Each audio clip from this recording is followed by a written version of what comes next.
in the zoo, so, it died of liver failure. Which is a problem if you're a tortoise, because with us they can cut you open and have a look at the liver. With that, it's going, forget it, we're not getting in there. It's like you when you didn't want the plumbers to knock through the tiles to check out the piping. It's around with the tortoise. If it's a liver, we're not going through that. It's not worth it. If it's your head or your feet, we'll have a look, mate. But we're not looking at internal organs with a giant tortoise. Why not? Because, what do you mean? Well, can't you drill into those things? It is only a shell.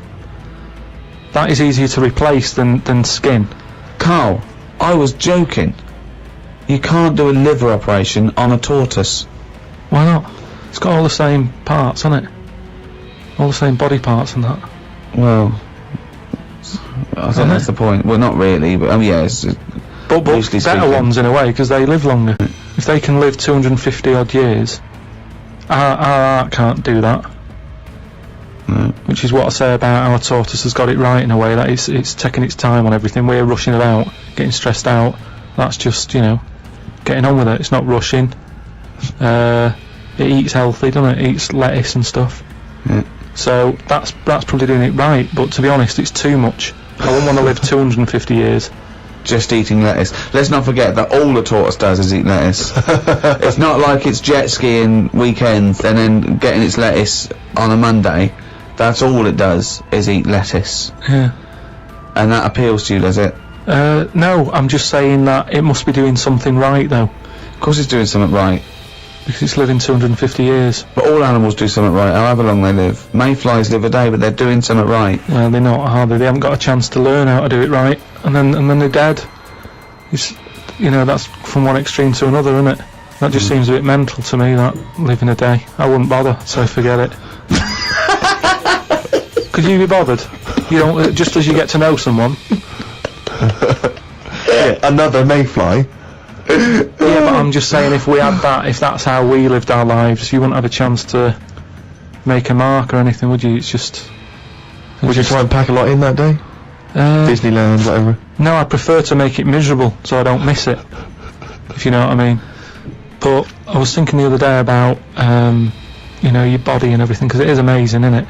How it works. Oh, yeah, yeah. Does the brain control you, or are you controlling the brain? I don't know if I'm in charge of mine. Nor do I, There's a surprise. Nor do I, No, do you know what I mean, though, by that?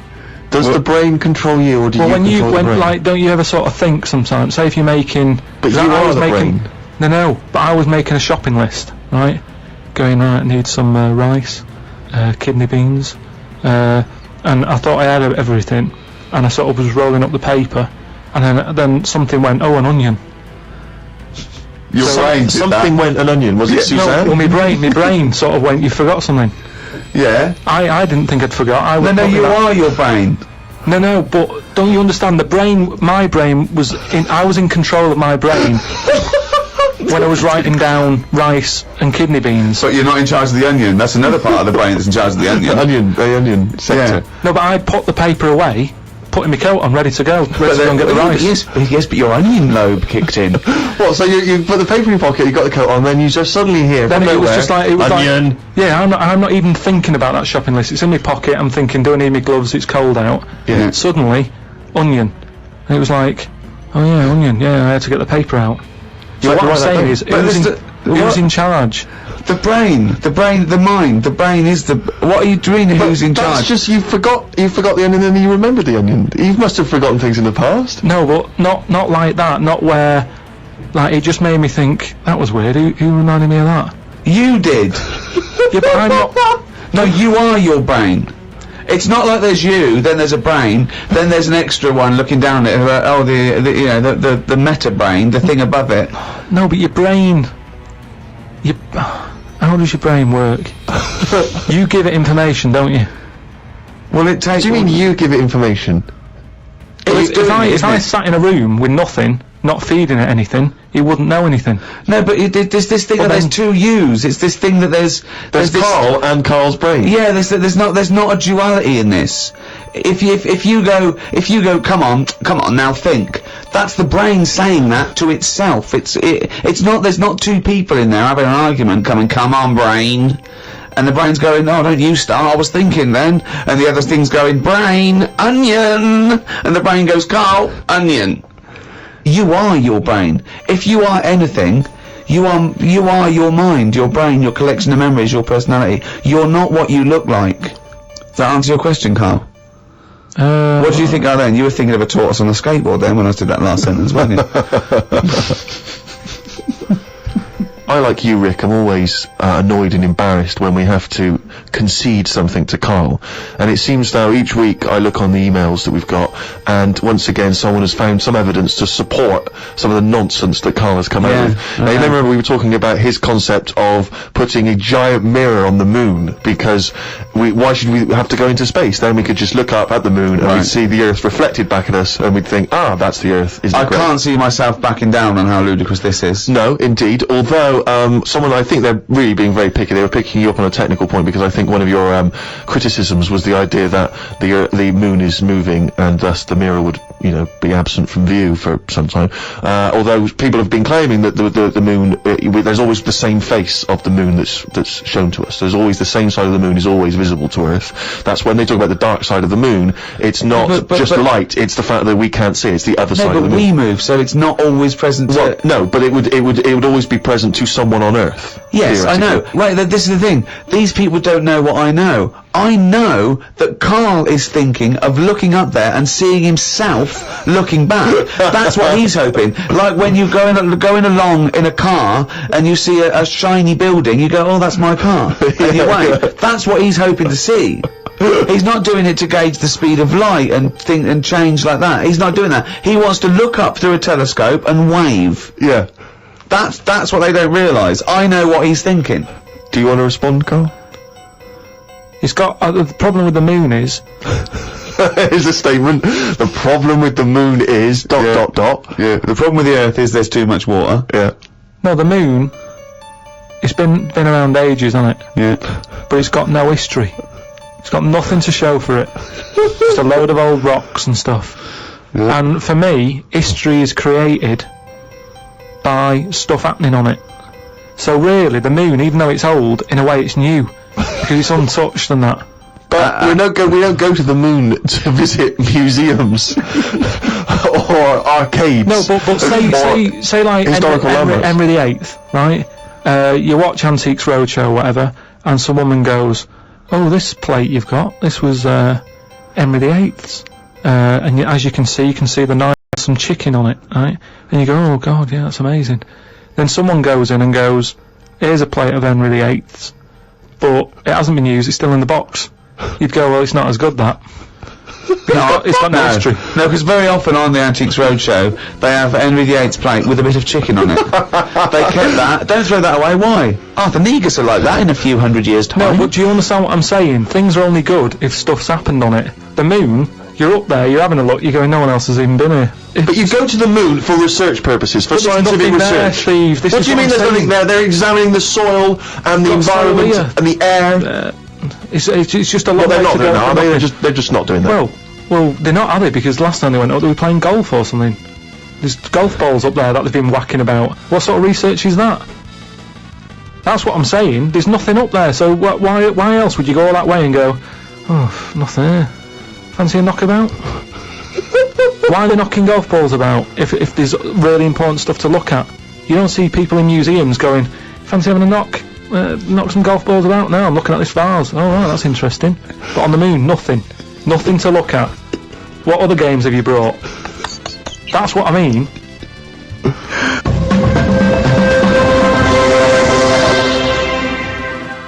Carl, have you ever seen the programme Inside the Actors Studio? No. James Lipton interviews famous actors and gets words of advice about, how they work and how they act. But at the end, he always asks a series of questions, which is based on a French series of questions that a guy called Bruno Pivot used to give people when he interviewed them. So I'm going to ask you some of these questions. Many people will be familiar with them. Just interesting to see what your response is. And, answer them quickly. You don't have to think about them too much. What is your favourite word? I don't think I've got a favourite, because you only use them when you need to, don't you? I don't just go about saying the same word. So, well, alright. yeah, it's not my favourite. It's just that it does the job. It does the necessary job for that time, doesn't it? It's like, how are you? I'm all right. It's a greeting. What about I think serendipity was voted England's favourite word. Never used it. No, stupid word. Who decided that? Don't know, there's a poll, but I will suggest things. I can't believe people coming out going, favourite word, serendipity. Thanks for asking. So, Yeah, but yeah. the thing is, say if it meant, oh, I'm fed up, will it still be the best word? Is it based on how it sounds and how it's put together, or what it means? I think everything. But then loads of words are being left out on, which are probably brilliant words, and they're not getting a look in. Such as? Well, like that one, fed up. I'm fed up. It Two- sums two it up, words, doesn't it? Well, two, it just sums it up. When someone goes, how are you? You go, I'm fed up, mate. Sick of it. It's another good one.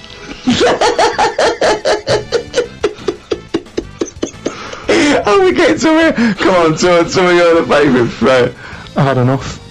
It's just all stuff These that... aren't words, they're phrases. They're all negative. They're all whinging. These aren't words. What's your favourite thing? My favourite thing to do is moan. Yeah. That would be well, it's not one word, it's loads of words. Fed up, sick of it. Oh, enough. Oh, jeez. Whinge should be your favourite word. Yeah. Whinge is a good word. I like NGEs. Lozenge, whinge, flange. Yeah. What is your least favourite word? It might be serendipity. That would be up there for me. I'll tell you what, that would be up there for me. Probably like French words that have made it into the English thing. Blancmange. Just There's an unge there. So, How could you dislike it? How would you like blancmange? but just as if we haven't got enough words in our books. Go on. Because I was thinking about Go on. alphabet, right? Why have we got that many? When other countries get by without that many letters in it. We got more words than any other language as well. But that's because we got more letters. Well, I don't know. So that. we've created a headache. I reckon you could at least half it. Well, you probably could half it. Well, you only use about half a dozen of them. No, but stuff like an X, you look at words that have got X in, and they're always words that you go, what does that mean? How's someone come up with that? That's how it comes across to me, and there's loads of big words. It's like dinosaur names.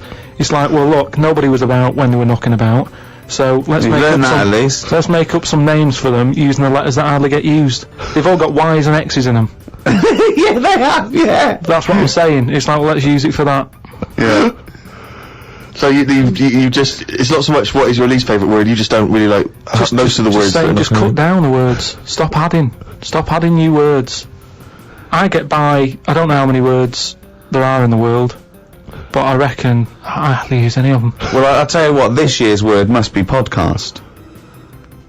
Yeah, but That'll be in the dictionary, and but it's made up, innit? It wasn't here before, it's just another one. This is what I'm saying about... But what else would you call this? There is a new broadcast. concept called podcasting. It is a podcast. But it's also a broadcast. We had a word for it. It's still a broadcast. Yeah, but you're a broadcaster. Oh, what radio station? No, I don't work on a radio station. I do a radio show, but I don't understand. Well, I do a radio show and I upload on. I don't understand. It's called a podcast. Done. Here's another idea. Go Have on. a new one. Get rid of an old one. Last one in, first one out, or whatever. Do it that way.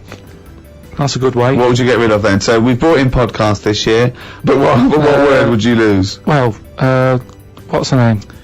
Those birds that died out. Dodos. Get rid of it. If the bird's gone, the word can, surely. It's almost profound. It's amazing. It's great. Oh God. What turns you on creatively, spiritually, or emotionally? Learning. That's a nice answer. Yeah. Excellent. Learning Will you stuff. say that? Yeah, but I everything you teach me, I take it in. It's just that sometimes I go, I don't get it. But that still counts as far as I'm concerned. Well, no, it doesn't. Learning is knowledge is. There must be some sort of retention. You can't say I've got a great memory for a second. You can't say that. It has to stay there, and then knowledge has. You can't just have all this knowledge that isn't applicable because it's useless. I mean, trivia is useless to a large extent. It's not real knowledge because it doesn't really help you in practically. No, but there's a lot of that going on. You're always reading stuff that you go, I've just read that, it's got me thinking for a minute, it's not going to help me in any way, but it gets a reaction, doesn't it? Well, that's good, yeah, that's what, you know, that's what I art mean. does, and yeah, sometimes education's good for its sake, if it really does inflame, but... But then sometimes, like I've said before, you can know too much where it gets you down. Go on. I just was reading something about an octopus. That's like a killer octopus. And it annoyed me that this was knocking about now. Because I didn't know, I thought they were quite friendly.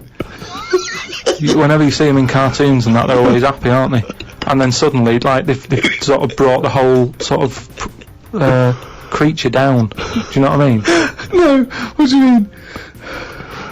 Well, just you know, when you see them in films, they're running about and that, and everybody likes an octopus. But this one that's on it was your fault really, because you told me about that frog that's going about killing people. No, I didn't say that. So I looked it up on the internet at like other creatures and stuff, and .com. there's some octopus that's in the sea, and what it does, you don't even have to like threaten it. It just spits in the water, and if that stuff gets on you, does you in. Again, So in a way it's good knowledge, because I mean I don't go in the sea anyway because it's full of stuff like that, but that's just reassured me that I'm doing the right thing. If they're knocking about just gozzing everywhere, you don't even have to be near one, you don't even know if it's been spitting and stuff. It can kill you. It just seems unfair. I haven't harmed it, I haven't gone near it, why is it getting annoyed with me? Doesn't seem right. So that's where knowledge has not helped that octopus out. Because now, when you eat them, I just think, yeah, have another one. Do you know what I mean? Get rid of them.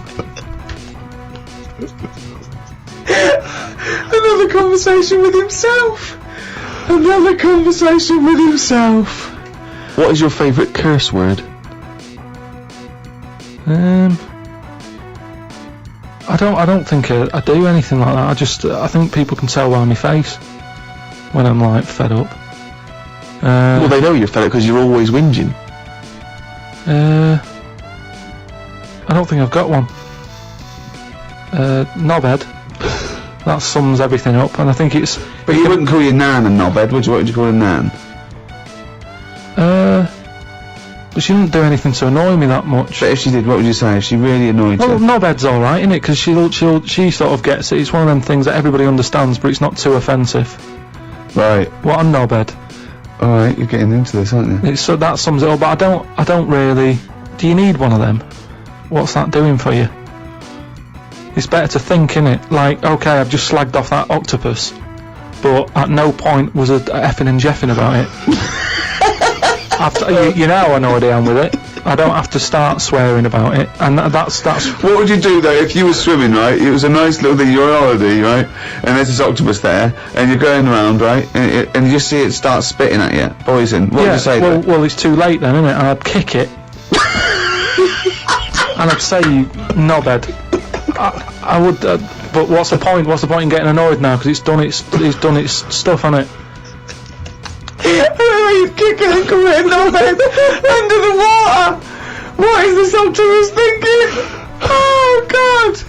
Oh, okay, you fucking eight-legged shit. I'm not bothered. I don't know what you're saying. Fucking cunt of a mollusk. I'll just spit at you again. It's not bothered. You slimy little fucking boneless wanker. This is why the face. Are you is still good. talking to the octopus?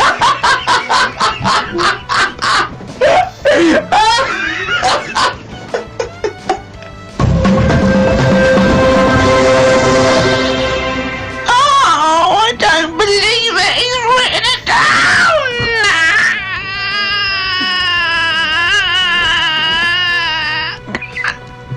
That's downloadable as a ringtone. And it's also the jingle for Carl's diary. Just reading excerpts of Carl's diary. Went home and looked up Freud on the internet. Didn't find him that interesting, so looked at some other philosophers instead. Socrates, Aristotle.